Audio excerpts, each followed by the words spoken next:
We think your LG TV looks pretty terrific right out of the box, but there are plenty of ways you can customize the picture to your own personal tastes.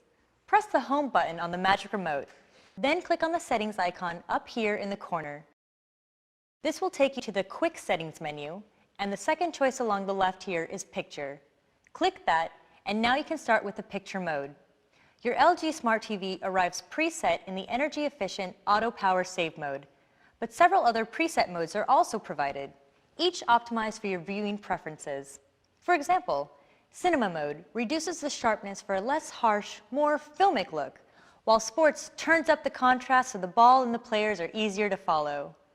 LG also provides two ISF CCC expert modes, offering the most precise picture controls suitable for a video calibration professional that can be tailored to your particular room environment. Clicking on this little circle here will take you back out to the Picture menu where you can click on Picture Adjust, which will list the settings for your current mode.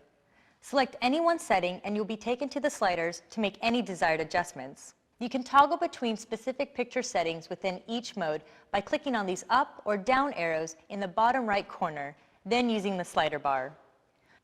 Further down on the Picture Adjust page, you'll see Advanced Controls, which allows you to turn on and off features like dynamic contrast and super resolution, make subtle changes to the gamma, as well as adjust the levels for specific colors. Back on the Picture Adjust menu again, near the bottom, you'll see Picture Options. Click on it, and you'll see even more controls for noise reduction, black level, and LG's True Motion Clarity Enhancement. And if you're not happy with the changes you made, don't worry. At the very bottom of the Picture Adjust list, there's Reset, which restores all picture settings as they were when your TV left the factory. So don't be afraid to experiment and find the perfect picture for you.